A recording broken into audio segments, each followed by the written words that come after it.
It was just the most massive thing I've ever seen. To tell you the honest truth, I thought, well, we're the only ones left on this planet. Something's happened. It missed something here. The fear that went in me when I seen it was just like the feeling. I'd say it was fear, but I've never felt that feeling before in my entire life. It's a weird feeling, like you can't explain it when you don't know. You feel like you're being followed, but you don't know what it is. We had two to our right, another one in front of us, another one to the left, and another one just across the road, shaking the daylights out of the tree. All we get was a big red eye. I remember waking up and looking at the end of the bed, and there was a figure there, almost insect-like, and then I blacked out. Welcome to the show, everyone. My name is Cade Moyer, and you are listening to the Believe Paranormal and UFO podcast. If you have had an encounter and would like to share it, please get in touch with me. My email address is believepod@gmail.com. If you enjoy the podcast, be sure to leave us a rating or review wherever you listen, and head on over to our website, believepod.com, and consider becoming a member to get bonus episodes and video content.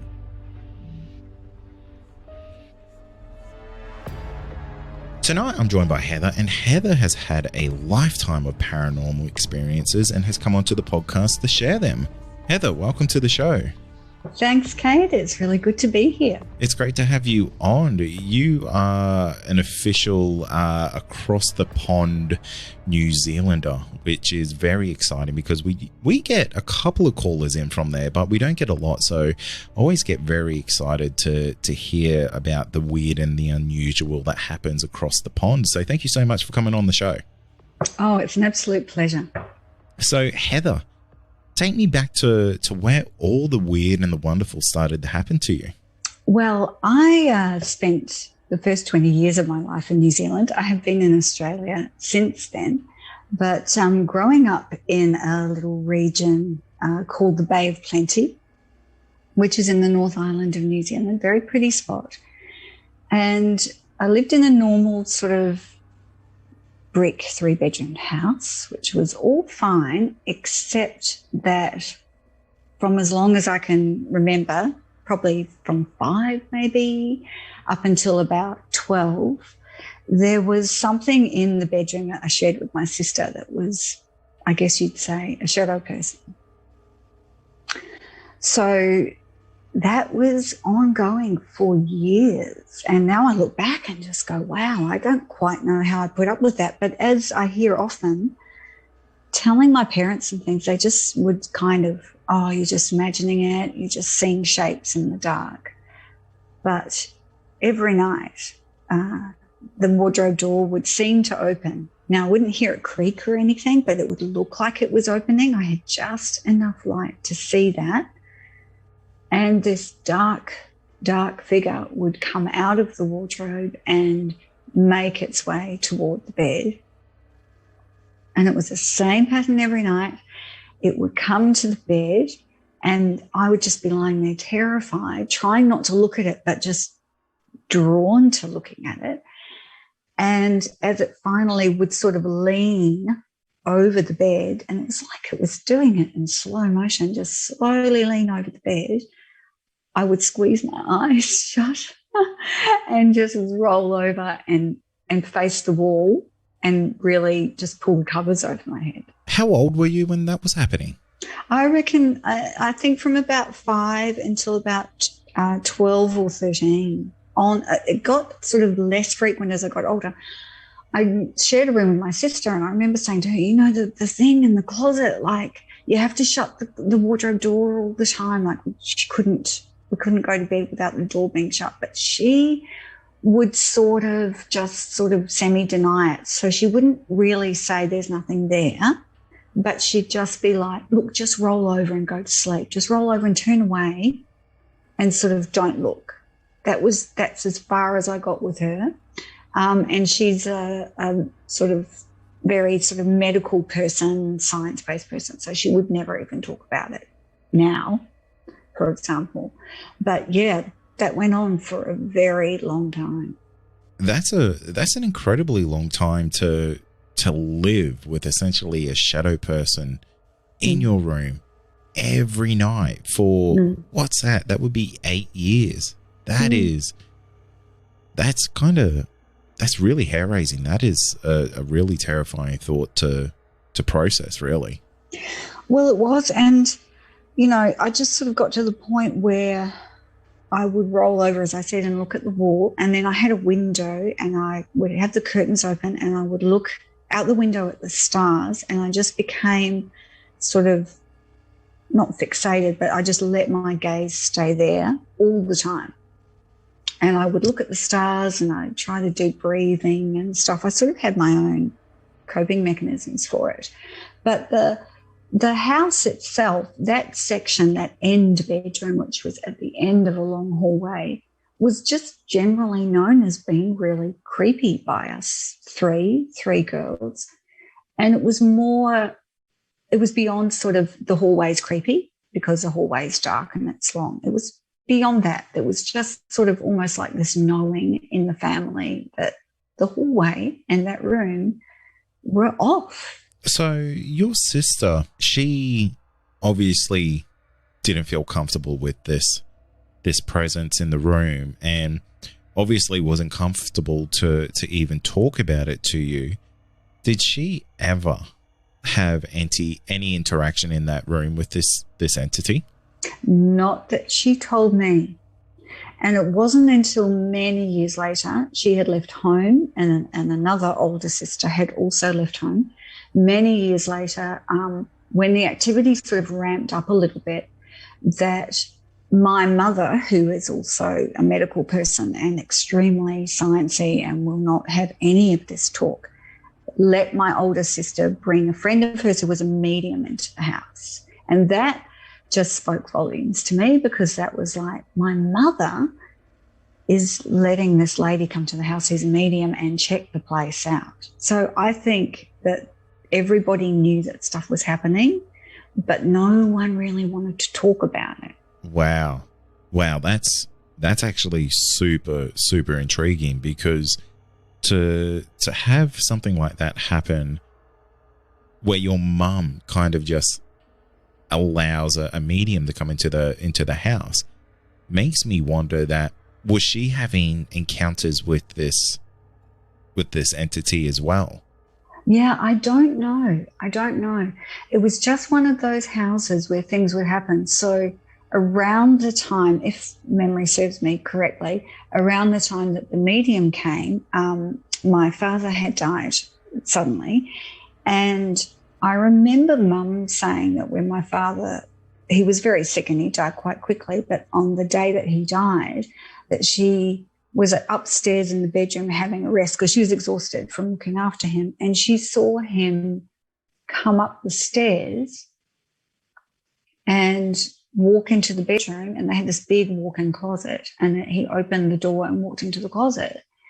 And she was confused and thinking, well, he can't get up the stairs and what's going on? And she got out of bed and came downstairs, and he was, not far from dying. So that's the only thing that she's ever told me about, but she was moderately freaked out about that. That's really a sense of, I guess, confirmation that she knows that something else is going on in that house as well, because to come out and say that would have been, just from my understanding of your mother from this brief conversation, that would have been something quite difficult for her to open up about. Yeah, absolutely. Yeah. And it was just a strange house, as I said. And shortly after my father died, everyone moved out for various reasons, and they were older, and my mother left to go to another city during the week. She was studying in a university town, and she would come back on the weekends. So I would be alone in the house during the week working, and it just felt like things really ramped up then. But I never saw anything. It was all noises. It was like shuffling. It was always like it was, because I was in another room now in the house by this stage. I'd moved out of the creepy closet room. And it was every night, same sort of thing. It was just unrelenting. And I used to get up and get a big torch and go outside and sort of go out to the back door and push the door open and yell out, you know, trying to scare someone off, because I was sort of hoping that it was a burglar. Like, that's the point it got to, where I was thinking I'd actually be quite relieved if I saw someone outside, because that would explain things a bit more. Isn't that crazy? Isn't it crazy that the situation that you're in was so bad that you would prefer a burglar in the house than what was currently in there? Yeah, I know. It sounds wild, me saying it, because I guess I haven't really talked about this, because, as you well know, not many people sort of understand. And I guess it sort of, there was only one night I ever really heard anything more than footsteps, and that was, I got up and I was standing in the creepy hallway, and it had a little room that was a toilet, actually, that came off it. And at the top of that room was a high window, just a little window that was open, because I wouldn't have any other windows open because I didn't know what was going on. But that window was open a little bit. And I just stood in the hallway. I think I said something, you know, like, I've had enough, or what are you doing, or something like that. Just, again, trying to be brave and be bigger than I was and make a noise to scare this thing off. And I just heard this and these footsteps running off, but I bolted to the back door, because by this time I was just furious about it. There was nobody there and nothing, but that was a very audible gasp of someone as if they'd been caught out doing something. And the footsteps were like someone running on carpet, but it sounded like it was right outside that window. That gave me chills, I'm not going to lie. Because you've lived in this house for so long, and this is just the normal for you now. How does that make you feel living in that situation? Because, you know, one thing that I quickly realized when doing this podcast is that people just can't move out of their house. You know, it's that there's so many commitments that go into being in a house, and, you know, you were so young, and, you know, you're growing up, you're going through, you know, these very, very active years in your life, and you have to deal with a shadow man in your house of all things. Like, how was that growing up as a teenager? Because obviously that would have been something that you couldn't talk about with your friends or anything at that age, because of the potential ridicule or anything like that. Yeah, I remember saying to kids at primary school, oh, you know, do you have a monster in your room? And they'd be like, oh, yeah, there's a monster under the bed or something. Now, whether they did or didn't, I don't really know, but that's kind of as far as it went. And I sort of said, oh, because there's this big dark shadow thing that comes out of the cupboard every night. And they were like, oh, yeah, that happens, sort of thing. And again, they never had any experiences that they talked about, but being kids, I guess they were just trying to put it into some loose kind of concept of, we're all afraid of monsters, there's monsters everywhere, or something like that. So I never got any traction with that. And so I didn't tell people about it. And it just became something that I dealt with. And as a bit of an aside, I used to, when I was staring at the stars out the window and I had all these sort of coping things that I would do, I would occasionally, not all the time, have like little premonitions about things. And being a kid, I had pets like guinea pigs and things, and it was usually around the pets. So a couple of times I come out in the morning, my mum would say, look, I'm really sorry to tell you this, and I go, the next door neighbour's cat got a guinea pig and it's dead. And she'd go, how did you know that? And I go, oh, I just know. And I think I was just brushed off. And I think I said a couple of times, because I saw it in the stars. But that obviously sounds so ridiculous, like it's come off a TV show, that everyone was just kind of rolling their eyes and going, oh, here she goes again. I would have loved to see the expression on your mother's face with everything kind of going on in that house. That really would have been It's oh great. Well, now we've got this to deal with. Yeah, yeah. And it was a couple of times again, like I only remember one really clearly. It must have been about 8 or 9 when we went to visit an uncle that had moved into a new house, and it was about 3 hours away from where we lived. And so we went there, and we were driving along, and I said, "Oh, okay, so there's the lake. So then we're going to go around the corner and up the road, and he's going to be down this long driveway, blah, blah." I was describing it. And my parents were like, "We've never been here." And I said, no, I know where it is. And he's got a pole house, which is like a house on stilts. I was really excited about that. And they were like, "Okay, well, we may have told you about the pole house, but we actually don't know where he lives because we're trying to find our way." And sure enough, it was exactly where I had described it. It really is unusual to have this kind of, I don't know what you would call it, if it is a premonition, if it's like a sixth sense to kind of understand things before they happen, and to have such an active kind of paranormal presence in your house. I wonder if there's some type of connection between the two, whether you're sensitive to that type of stuff, or maybe the trauma of it all has opened up. I know this sounds a little bit woo, but like a third eye scenario for yourself.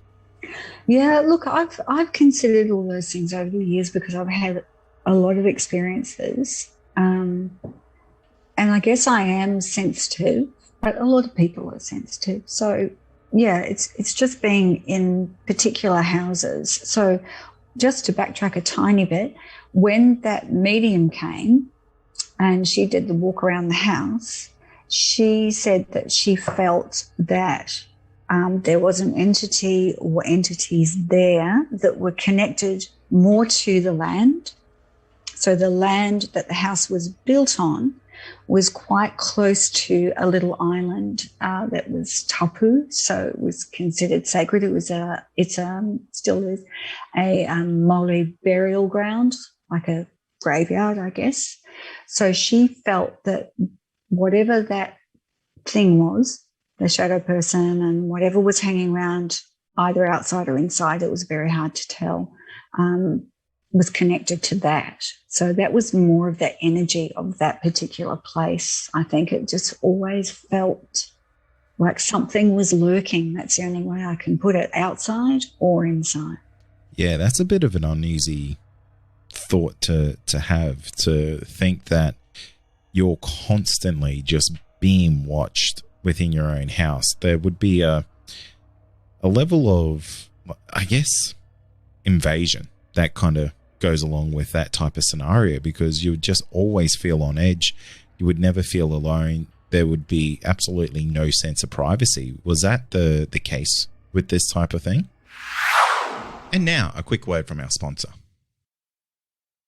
Also, are you wanting more content? Why not become a Believe Plus member? You'll get access to exclusive podcasts and episodes that aren't available to the public. Not only that, you'll also get our regular feed without any ads. Head to believepod.com/plus to sign up today for just $5 a month. Yeah, that's pretty much it. And look, as soon as I moved out of that room, when everyone was still at home, this is before the death in the family and everyone moving out, when everyone was still at home, but I'd moved into a separate bedroom that wasn't that bedroom, that really just stopped. The hallway was still creepy. There would be odd things I couldn't explain, but it was mostly centered around that bedroom. So once I got out of that bedroom, until those episodes that happened later on after my father died, things were pretty much okay. So you think something was attached to that bedroom? Do you think there's a reason for that? I don't know. I really, really don't know. I could never work it out. But even as an adult going into that room, I felt really uncomfortable. And I didn't know whether to just attribute that to the fact that I had all those memories of being in there and being scared, or whether it was sort of definitely had something dark in it. It just becomes a bit muddled because you're so used to being scared of that spot, you're almost conditioned to it. So even when you're an adult and you walk in there and you're in your 20s, you're like, oh, this is still horrible. But you can't really put your finger on it. Yeah, absolutely. You know, you've just got those scenarios baked into your memory, and to move on from those would be, you know, essentially impossible, because those are fairly traumatic events that you've gone through. And to have it happen for 8 years, day in, day out, without a break, there's absolutely no question in my mind that those feelings would just be baked into it, because you can't move on from that. That was your life. That was a huge period of your life. And to disconnect from that would be essentially impossible, in my opinion. Mm. Yeah, it just colours how you view this stuff. And then, you know, then there were years where everything was fine when I moved out of there, until I ended up in a house in Melbourne that had similar sort of activity. Now you're in Melbourne, you're having this very similar activity. What was going on there? Well, that was a house that I moved into briefly when I had a sister living in Melbourne. She'd come over before me, and it was a very old house in the western suburbs of Melbourne. And that just had a lot of someone walking around at night, and they would just walk along the carpet up to the doorway of my room. And I was so early 20s maybe, I was still hiding under the covers. And I used to say to my sister and then brother-in-law, they've since divorced, you know, what's going on? Like, what is it with this house? You know, because my brother-in-law worked night shift and he liked to consider himself a bit of a prankster. So sometimes I thought it was just him trying to scare me. But they were like, no, there's something going on here. But they just didn't really talk about it. My sister would say that they used to sometimes come home late at night, and as they swung the car into the driveway, they would see a figure standing behind the sheer curtains. As the headlights hit the windows of the lounge room, that they would see a figure of what they thought was a man standing there. That's terrifying. That would have been so many reasons to be scared, because one, is there an intruder in your house? And then you get in there and there's not. So it raises the question, what was in there? I know. And that was another situation where, I mean, look, they were so used to it that my brother-in-law, ex-brother-in-law used to say, I just call out, if you're here, can you just do something helpful like mow the lawns, please?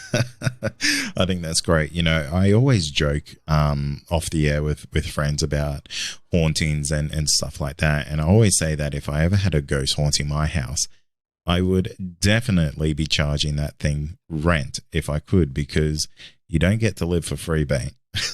Yeah, that's right. That's exactly right.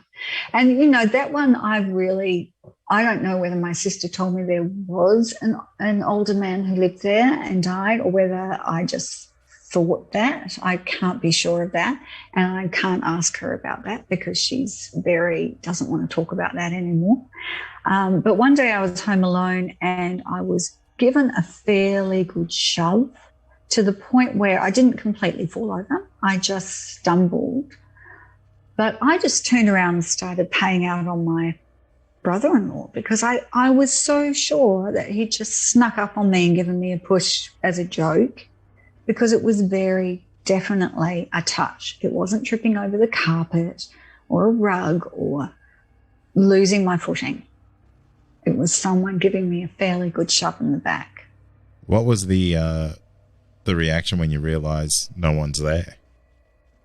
Well, by that point, I was really exhausted because I wasn't sleeping very much. So I was more irritable than anything else. And it was more sort of a feeling of anger, and I've just got to get out of this house, which I did. I moved out pretty quickly after that, because it was just that feeling of I can't relax, and that shuffling every night. It didn't matter if I closed the bedroom door or had it partially open or anything. It made no difference. And it would just come up to the edge of the bedroom and stop. And so I really did feel like that, whoever that was messing with me.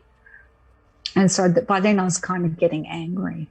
A lot of people think that, spirits or entities, ghosts, whatever you want to call them, there's kind of two variants that come to most people's minds. And one is a version of a spirit that kind of relives their moment in time over and over and over.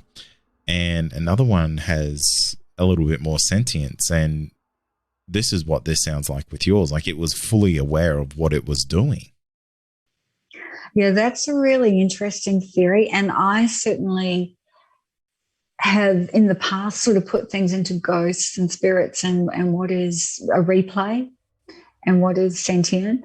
I'm not quite sure of that anymore, having had other experiences over the years. I really don't know with this particular one. But he certainly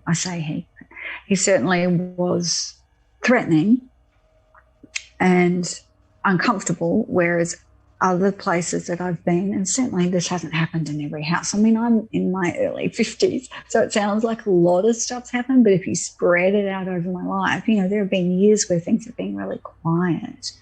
But yeah, other places I've lived in that have also had activity, it's been very different and quite sort of okay and completely non-threatening.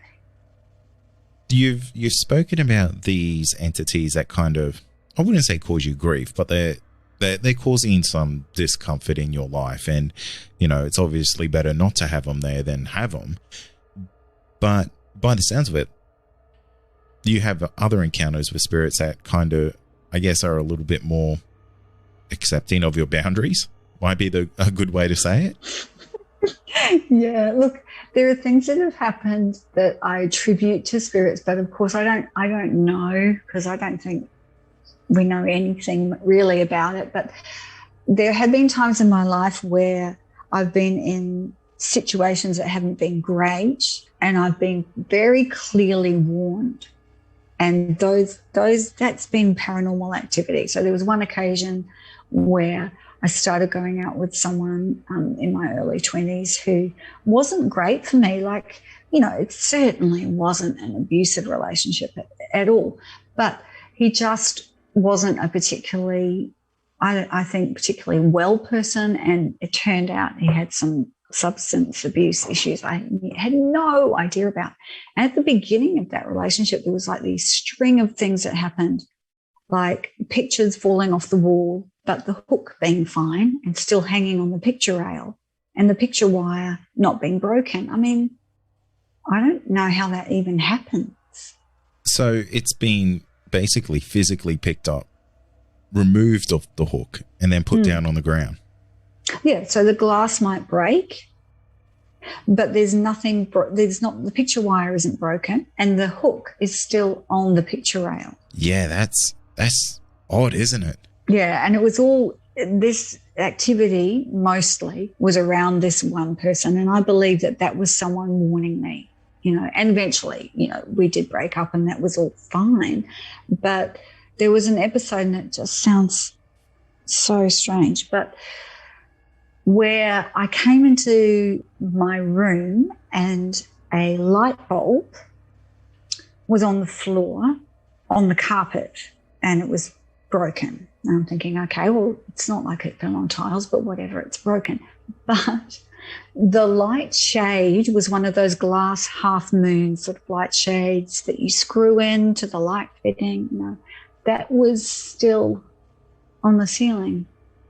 So the screws were coming out a bit, it was hanging down a bit, but the light shade that encased the light bulb was still on the ceiling, but the light bulb was on the floor, broken. That's it sounds so obviously tampered with, but there's no one there to tamper with it. It's very weird. And so, yeah, a string of those things happened, and then I think that was a warning. I think that was something just saying, stay away from this guy. So why do you think that these encounters happen to you, Heather? Because, people will go through their whole lives without even having the slightest odd thing happen to them. But your life is quite active and kind of full of paranormal surprises. Do you think there's a reason for that? No, I don't really. I think as generally, I'm probably have just always been a bit more open to it somehow. I can't really put my finger on that. But I know when I've taught yoga for many years, and I know when I sort of got into that quite strongly and was doing teacher training and doing a lot more meditation and stuff, that things would happen. They were never bad, they were never threatening or anything like that. But I think it's just about having a particular type of energy and noticing that these things are around you and that they're happening, because once you start noticing, there's quite a lot of odd stuff that goes on. Most definitely. And I think this is probably a little bit too broad, but the general public is fairly blissfully unaware about what kind of goes on in the world. And I think they're probably happy with that, because if they knew even a fraction of what potentially goes on, it could really scare a lot of people, I think. Yeah, I agree with that completely. And I've seen people, I'm trying to think of a specific example, but I've seen people when you're in conversation with them and they sort of go, oh, I'm not into that stuff. I'm not into that stuff. And then they sort of get this weird look on their face. And I think there's a story there, but you don't want to say, or you're trying to explain it away already in your head before you've even tried to talk about it.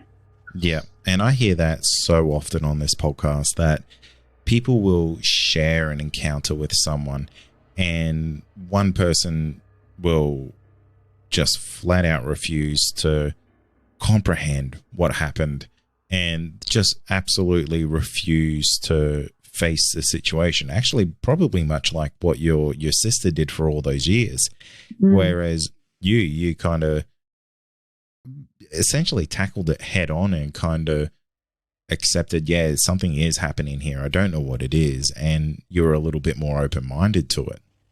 Yeah, and then there's people in between. Like my husband is quite the skeptic, and when I was preparing to talk to you, I was asking him about something that used to happen when I met him in the place that I lived in, and he started saying, oh, no, that didn't happen. No, what are you talking about? The person walking up and down the stairs? No. And then he said, oh, yeah, actually, I do remember that. And then he named like a couple of other little things that happened there. So he's sort of he's teetering on the edge. He'll start off denying it, but then he'll sort of go, oh, yeah.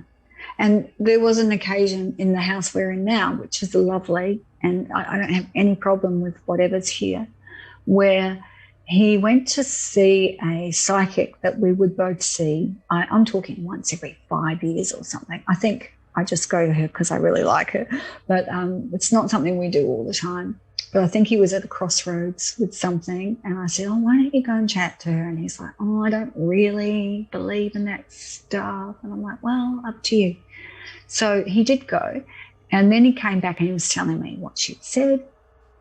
And he said, oh, by the way, she told me that you know how to get rid of the thing in the hallway. And I said, pardon?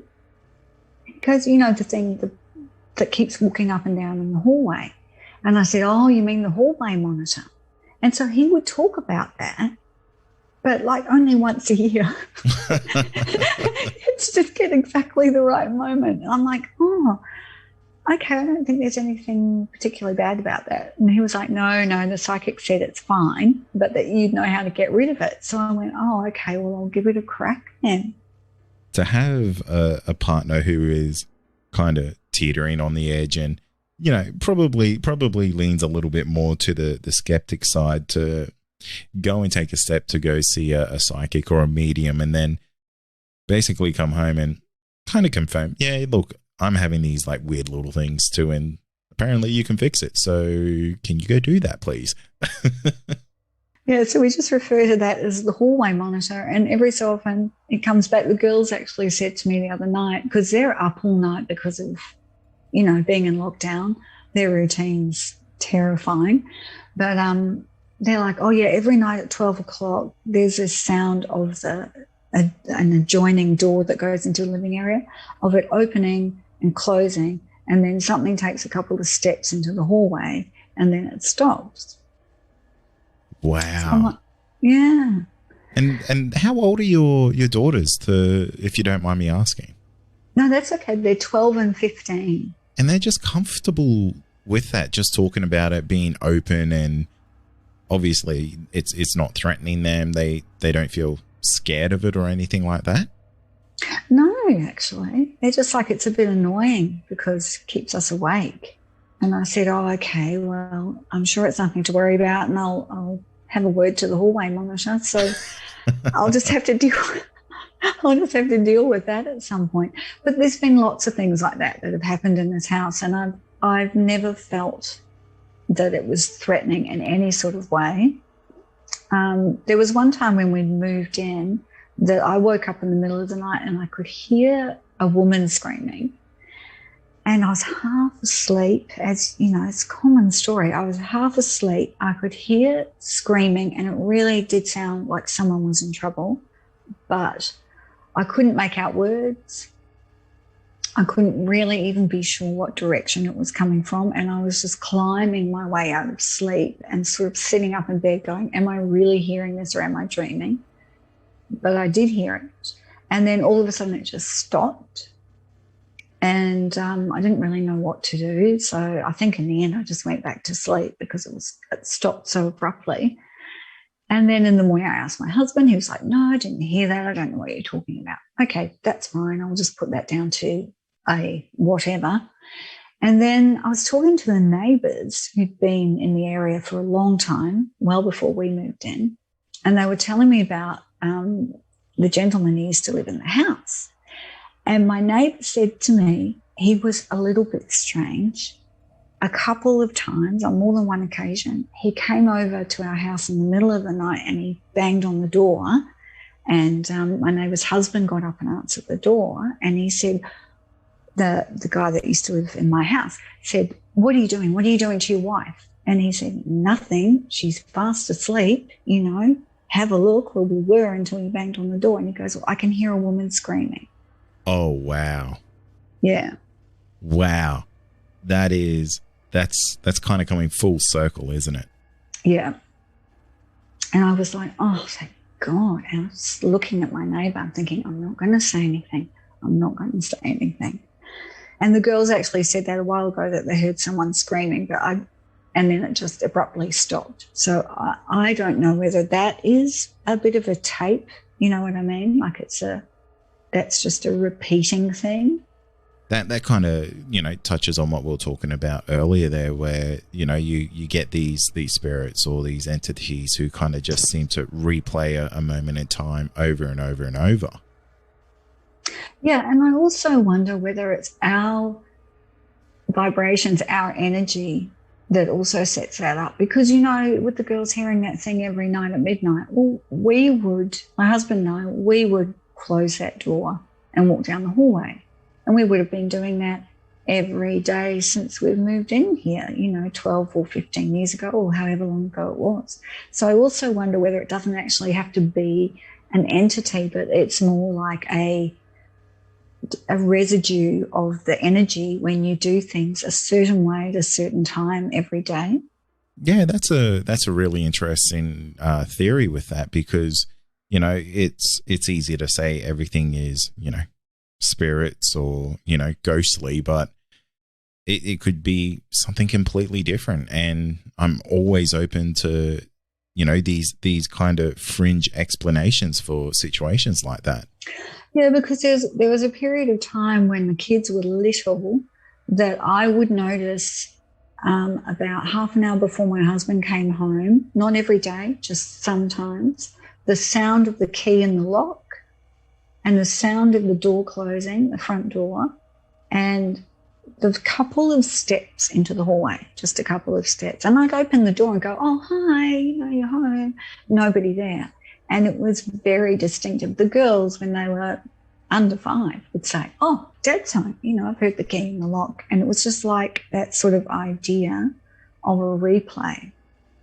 It's really interesting. And I think you are living one of the most interesting lives I've heard, Heather, to have essentially, you know, your whole family on board for this kind of crazy paranormal ride, I think is super, super interesting. And the fact that your husband kind of gets on board once a year is, you know, I think that's pretty great too. Yeah, they're pretty good. The kids don't, it doesn't really bother them at all. They just sort of, they're probably used to me. They just sort of cop it and go, okay, that's fine. I don't think they're threatened by it or scared or anything like that. So that's pretty good. Thank you for listening to this episode of the Believe Paranormal and UFO podcast. If you have had an encounter and you would like to share it, please get in touch with me. My email address is believepod@gmail.com. Finally, don't forget to follow us on all our social media outlets and be sure to join our Discord server to talk to other listeners of the show. You'll find all these links in our show notes. Thank you.